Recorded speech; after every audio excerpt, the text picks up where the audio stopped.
So there's been a couple videos made where the nails were placed into the shingle because they used wood, and what they did was they nailed the wood right into the shingle, right, like this.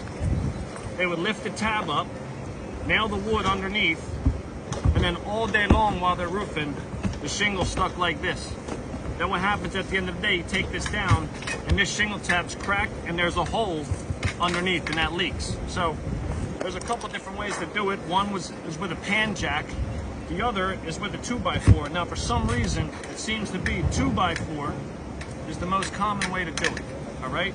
So if you want to use the 2x4 and you want to avoid the problems down the road, and you put this on the roof for stabilization so nothing falls, including yourself, this is the easiest way to do it so you don't have no problems down the road, all right? So check it out. So you got your shingles ran. It's time to put the wood on to secure yourself. You mark the studs. Real easy. You see them up top. Throw a chalk line down, whatever you got to mark. So you take the wood, put it up there, and then you get your screws and you set them about where you're going to need them to go, all right? One will be right here, right? And then you come down a little bit. One will be about right here. All right, so now your nails are set. Take the wood, place it to the side. All right, now here's the trick. Grab them shingles, like you're ready to install them. Lay them down, all right? Don't nail it. Lay that pattern out real quick. Right?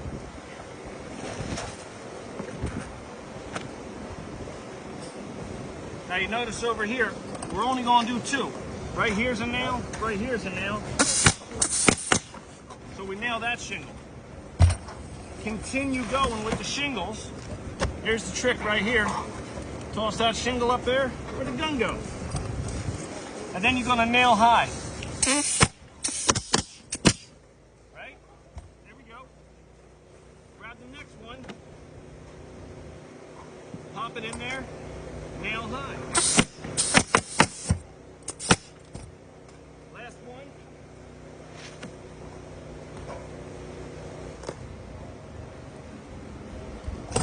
Nail high.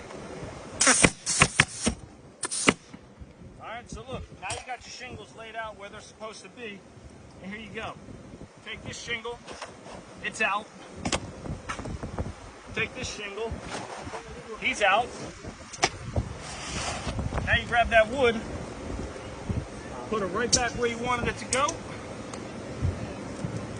Grab the screw gun.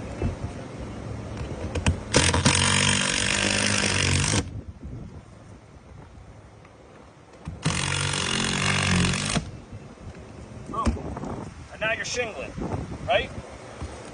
You're grabbing shingles, and you can just go like you normally would at this point.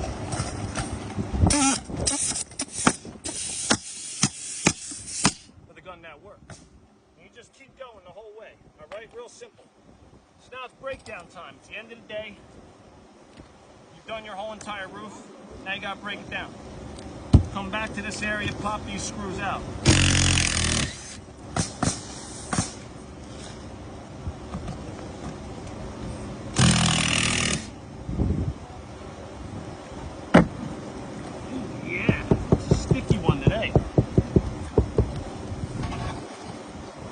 Now, we got holes in the roof.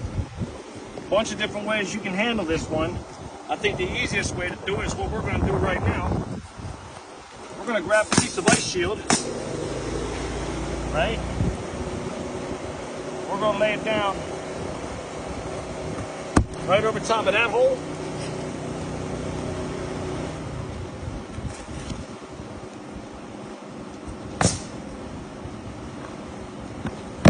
Right over top of that hole, all right? Grab your shingles. Now keep in mind, the whole roof is done. This is the last thing you're gonna do, breaking down. You're not wasting time. You're still getting it done safely.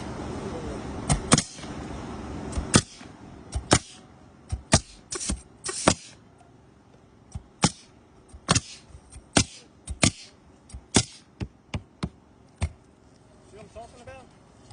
It's as easy as 1, 2, 3. Take the shingles out, mark the section, put the wood down, and go. And then when you're done, you break it all down. That's when you cover the holes with the ice shield, put the shingles back. As you can see, there's no cracks in the shingle, right? There's no way it's going to leak. The reason we're showing this is, look, we spent 22 years going around the homes and just fixing little tiny problems. This problem right here, where the contractors take the wood and they lift up a shingle and they nail the wood down, right? That creates a crease and it creates a problem. Or what they do is they lift this portion up, nail the wood down, it creates a problem. So if you just take one little step in the beginning, you don't have that problem. No callbacks, no cracks, no worries. Or you can just not listen and then let the homeowner call it just. Regardless, I'm in.